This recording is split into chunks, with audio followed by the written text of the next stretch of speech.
কি ভাবছেন কিভাবে তৈরি হলো? তাহলে চলুন দেখা যাক। পূর্বেই আমরা পার্ট 1-এ ইলাস্ট্রেটর থেকে আমাদের যে ডিজাইন দুইটি আছে তা পিএনজি করে নিয়েছি। এবার চলুন আফটার ইফেক্টে দেখা যাক। প্রথমেই আমরা একটি কম্পোজিশন সৃষ্টি করে নেব।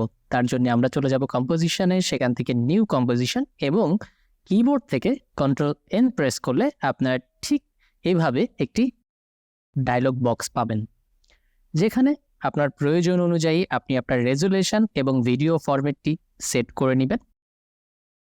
এখানে কম্পোজিশন নেম অর্থাৎ আপনার ফাইল নেমটি এখানে দিতে হবে। তারপর আমরা কম্পোজিশনের নাম দেওয়ার পরে আমরা চলে যাব যে কোন রেজুলেশনে আমরা এই ভিডিওটি তৈরি করব। এখানে আপনারা চাইলে আপনাদের ইচ্ছা মতো পরিবর্তন করে নিতে পারেন। আমি এখানে একটি এইচডি সাইজ দিয়ে নিচ্ছি, অর্থাৎ 1920 এবং 1080, যেটাকে আমরা সাধারণত এইচডি সাইজ বলে থাকি। এবার ডিউরেশন অর্থাৎ আপনার ভিডিওটি বা আপনার মোশনটি ঠিক কত সময়ের জন্য আপনি করতে চান। তবে হ্যাঁ, এটি পরবর্তীতে আপনি চাইলে চেঞ্জ করতে পারবেন। এবার আপনাদেরকে জানাবো যে আমাদের এই মোশনটি পার সেকেন্ডে কতটি ফ্রেম যাবে।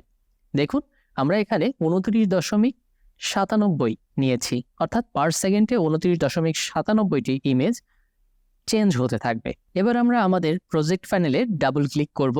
মাউসের বাম বাটন ক্লিক করলে আমাদের ফোল্ডার ওপেন হবে। সেখান থেকে আমরা আগে থেকে পিএনজি করে রাখা দুটি ফাইল, একটি কোক স্টুডিও বাংলা এবং একটি সার্কেল, যে ডিজাইন সার্কেলটি আমরা তৈরি করেছি সেটি সিলেক্ট করে ইম্পোর্টে ক্লিক করার সাথে সাথে আমাদের প্রজেক্ট প্যানেলে ফাইল দুটি চলে এসেছে এবং সেই দুটিকে আমরা মাউসের বাম বাটন ধরে টেনে এনে আমাদের টাইম লাইনের উপরে ছেড়ে দিব।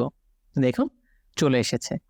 এবার যেহেতু আমাদের এটি আর্টবোর্ডের থেকেও বড় হয়ে গেছে, সেজন্য আমরা কিবোর্ড থেকে এস প্রেস করলে স্কেল আসবে এবং সেখান থেকে আমরা একটু ছোট করে দেব যেন আমাদের দেখতে সুবিধা হয়। দেখুন, আমরা 24 রেখেছি, এবার আমরা একটু কমিয়ে দেব। আমরা এটিকে 20 করে দিচ্ছি, অর্থাৎ 20 নিয়ে নিচ্ছি। এটা গুড। এবার আমরা ডান বাটন ক্লিক করব। আমাদের ডান বাটন ক্লিক করার পরে আমরা চলে যাব নিউ থেকে সলিড, অর্থাৎ আমরা একটি ব্যাকগ্রাউন্ড ক্রিয়েট করব ব্ল্যাক কালারের। তো আমরা সলিডের উপর ক্লিক করার সাথে সাথে এরকম একটি ডায়লগ বক্স আসবে, যেখান থেকে আমরা কালারের উপর ক্লিক করার সাথে সাথে আমরা কালার বেছে নিতে পারবো। আমরা ব্ল্যাক কালারটি বেছে নিলাম এবং ওকে বাটনে ক্লিক করলাম। পুনরায় ওকে বাটনে ক্লিক করার সাথে সাথে আমাদের একটি ব্ল্যাক সলিড কালার তৈরি হয়ে গিয়েছে। এবং যেহেতু এটি দুইটি লেয়ারের উপরে আছে, তাই সবার উপরে দেখাচ্ছে, আমরা নিচে দিয়ে দিচ্ছি, যার ফলে সে ডিজাইনের পিছনে চলে গিয়েছে। এবার আমাদের মূল কাজ, আমরা এবার রোটেশনগুলি দেখব। যে আমাদের PNG2 যে ফাইলটি আছে, অর্থাৎ যে ডিজাইন সার্কেলটি .ডিজাইন সার্কেলটি, এটিকে আমরা রোটেট করব। তার পূর্বে আমরা ঠিক দেখে নিব যে কিভাবে আমরা রোটেট করতে পারি। দেখুন, এই অ্যারো বাটনে ক্লিক করার সাথে সাথে আমাদের কতগুলি অপশন চলে আসবে: rotation, scale, position, anchor point এবং অপাসিটি। যেহেতু আমরা রোটেশন করব, তাই ঠিক কোথায় যে আমাদের ডিজাইনটি এক্স্যাক্ট এমনই লাগবে, আমরা সেখানে আমাদের টাইমলাইনে বারটি নিলাম এবং রোটেশনের স্টপও আছে, ক্লিক করব। দেখুন, সাথে সাথে একটি অ্যাঙ্কার পয়েন্ট তৈরি হয়েছে আমাদের ঠিক এই 5 সেকেন্ড এরিয়ার এখানে লাইনের সাথে সাথে, এবং আমরা পূর্বে 0 সেকেন্ডে চলে আসব।